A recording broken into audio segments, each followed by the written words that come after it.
we were told that because the foul was ruled intentional, if Anthony couldn't have continued, you would have been disqualified. Yeah, that was. The first kick, I definitely aimed for his body, and that's where it landed. The illegal knee was totally unintentional. In the moment, I felt his body language rising. I felt his body, rising.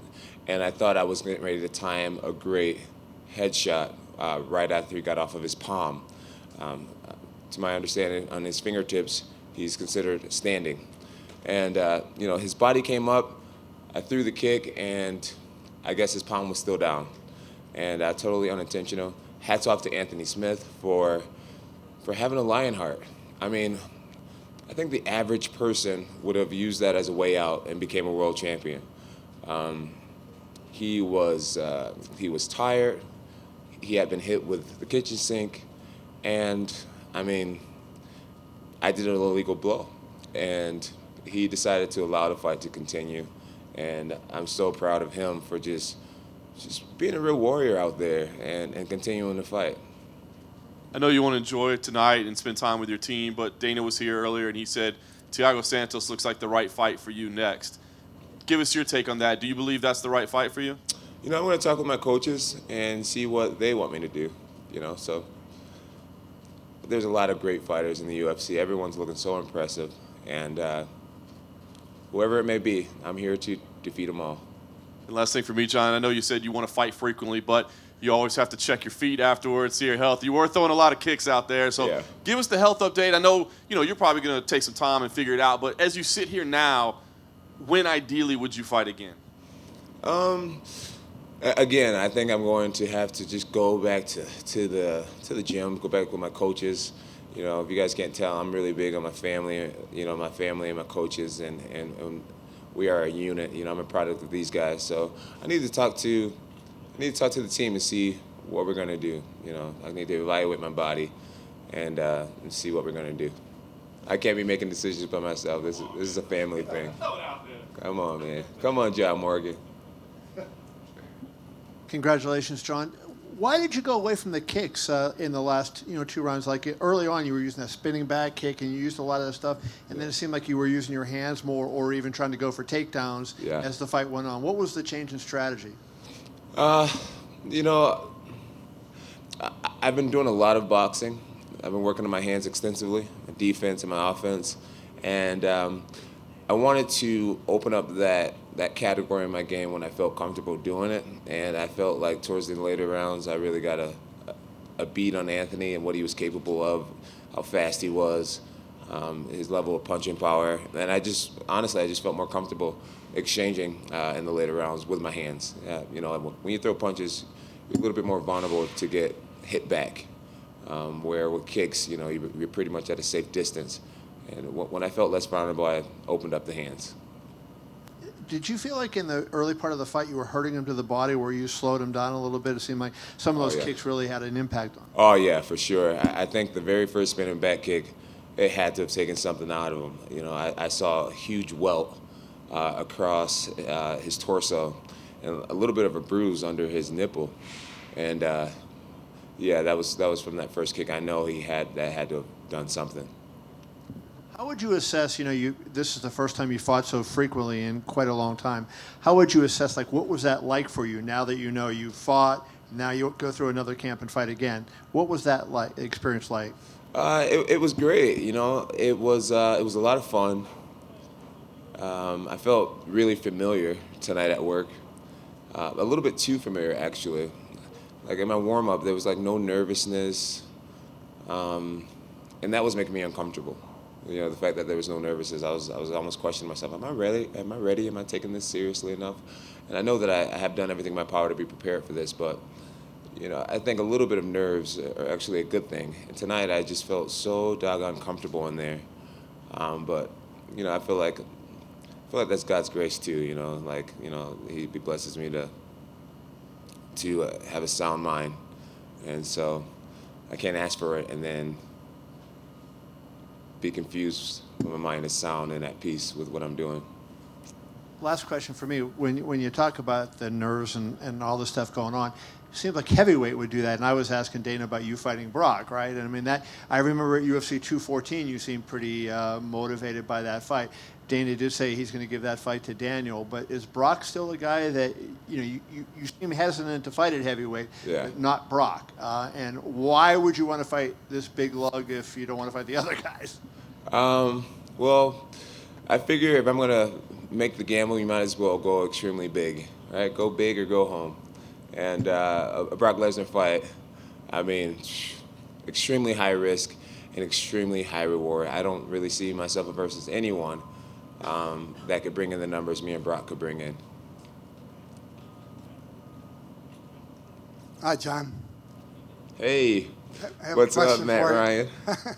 I have a question for you.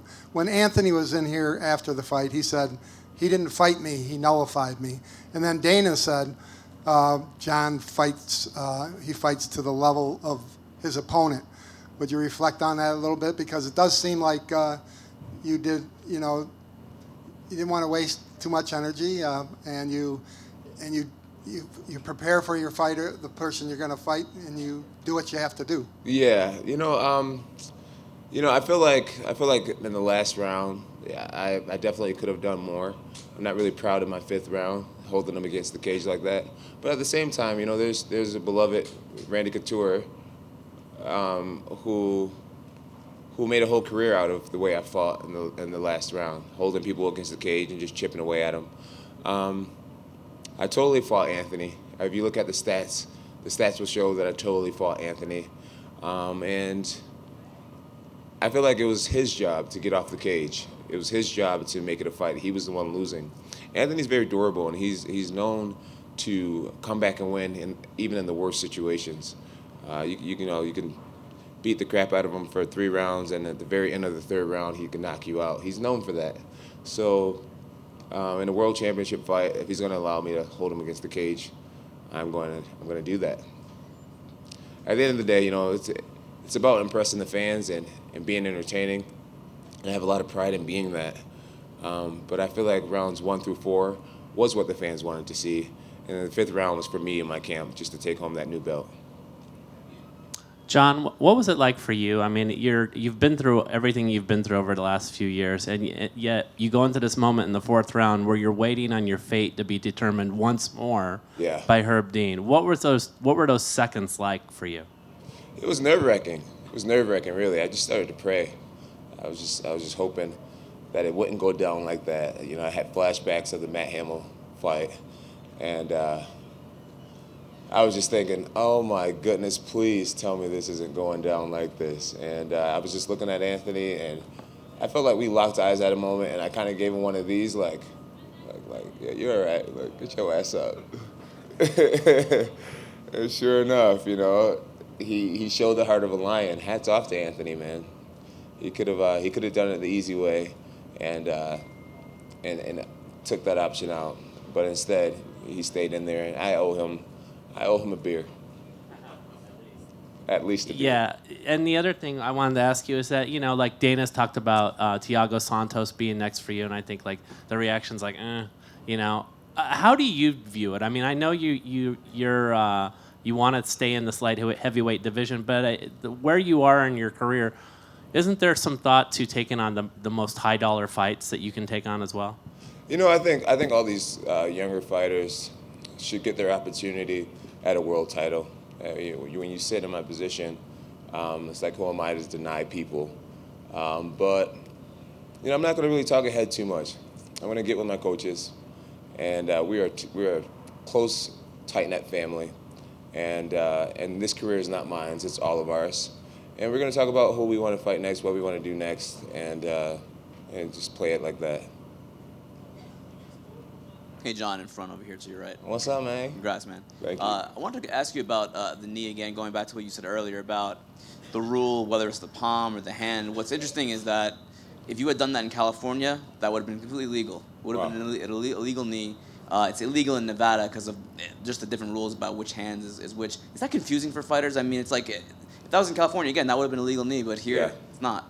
It is confusing. It's a little confusing, but I'm not going to blame the rules or whatnot. I just need to be better. I need to be a professional and know where I'm fighting. If I'm in Nevada, I guess the difference from here to here is it can change a career. It could change what your record is, So I made a mistake. It was an honest mistake. I'm sure because it's me, fans are going to be like, this dude fucking cheated. He's such a cheater, poking people in the eyes. And now he's kneeing people in the head. I just got to learn to, take it and keep on ticking. I'm curious, what was I don't know if you watched that earlier in the fight. Johnny Walker, light heavyweight in your division, had another impressive knockout. What are your thoughts on him? It's like, is he like the next coming of a John Jones type guy? And I think there will only be one John Jones. But I didn't see the fights. I did get to see Tyrone Woodley's fight, but I didn't get to see any of the earlier fights. And I'm excited about the future of the light heavyweight division. I really feel like God anointed me to be a fighter, and I'm going to have to take on every comer. And the confidence that I had as a 23-year-old facing Shogun Rua has only grown. I believe in myself tremendously, and no one said my job was meant to be easy, but I felt like I'll always make a way to make it happen. And last thing for me, what is an whoopsie-doo fighter? Oh, a look-see-do fighter. That's what Bruce Buffer announced, right? Yeah, you know what? I actually got that from my original fight team. I won't give them a shout out because I think they're assholes. But Have you always used that though, or is that new? no, my original manager came up with it because of what I was doing. I kind of learned how to fight on YouTube, and so I would watch things on YouTube, and I would do it. So we just call it like look, see, do. I look at it, I would see it, and then I would do it. And so that's what just happened. Is there any reason why you went back to that now? I think they've been saying that the whole time. They've always said it. Okay. Yeah. For some reason I never. All right. Yeah. Congratulations, John, right here. Thank you. So wanted to know, because you did mention a few minutes ago that the fifth round you felt yourself slowing down. For my estimation, it looked like you were throwing a lot harder than you normally do earlier in the fight. Do you think that was a contributing factor, just trying to put more power behind your punches? No, I think that's a testament to my striking coaches. Especially Coach Wink. He really tries to encourage me to use power. I'm a guy who tries to go 80% at all times, just so that I can be in it for the long haul. I believe guys who swing with 100% power, you just pay when you miss. So I like to be, I'm always preserving a little energy in everything I do. And in the fifth round, man, like I said, I feel like the first 4 rounds is what the fans really wanted to see. And the fifth round was really just for me and my family, just to secure the belt. Sometimes you got to do things for the bigger picture. And that was just secure the win. It was up to Anthony to get himself off the cage and to make it a fight again. But if he's going to allow me to be there, then the smart thing to do, even though it's not entertaining, is just hold him there. Getting back to Johnny Walker, your picture with him at Fight Week kind of made everybody a little excited that checked it out on Twitter. So when you took that picture, were you sizing him up? No. I try to introduce myself to everyone. I feel like giving guys mean mugs and all this type of stuff is showing them too much respect.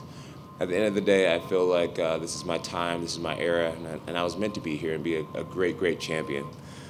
This belt here is supposed to be covered in red rubies already, and I got a new challenge, and that's to get this thing covered in red rubies. And that means I'm gonna have to beat a lot of ass, and I am up for the challenge. So yeah. What's up, my man? I think most fighters, to receive a 2-point deduction, especially in the fourth round, to receive a 2-point deduction, especially in the fourth round of a championship fight, would freak them out. How did you feel when it was just a? The 2-point deduction or whatever, it was a little nerve-wracking, but I felt like the fight was in control. I knew, despite the point reduction, the only way he could win the fight at that point was to somehow get a knockout, and I was pretty aware of that. And I just kept praying in between the rounds, and every moment I had a break to talk to God, I just continued to talk to him. and I knew that everything was gonna be all right. All right, I was gonna say, you guys slowing down on questions. I got an after party to go to. I sure will get out of here. All right, I don't want to keep you too long.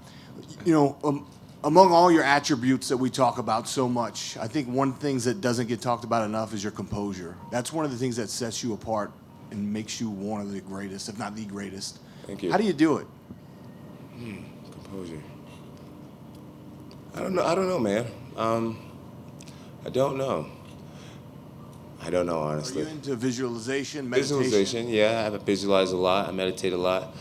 I just know, I ask myself in times of like trouble, it's like, John, do you want to make your situation worse or do you want to make it better? And I like to make things better when I'm in shitty situations. And I know the best thing I can do in the moment is just try to relax, stay calm, focus on what I can't control. And that's breathing, staying positive in the mind, and letting it happen. I heard you say after the fight you were a little disappointed with your performance. It was a fantastic performance as far as I could tell. Is it because you didn't get the finish? Is that why you felt upset? Yeah, I felt like I had Anthony on a breaking point, and tonight I didn't have that extra to put him out. And I think maybe that could be maybe I let myself down in the endurance. So what I will do is work a lot harder for my next fight, and that's all I can do.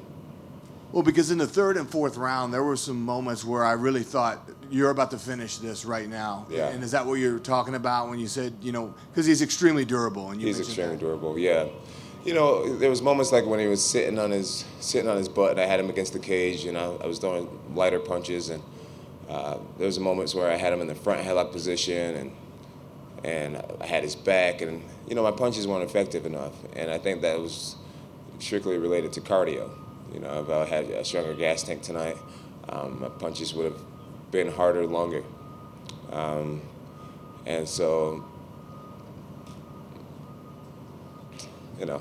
I'll work on that. And my last question is, you said that you enjoyed actually having an opponent where there's not this rivalry and all this trash talking going on. It kind of seems like all the up-and-comers that are in your division that are gunning for you, it's kind of the same way. There's not really any more bad blood. It's all younger guys that are up and coming. So yeah. You look forward to that road? I'm sure there'll be more bad blood. I'm sure there'll be more bad blood.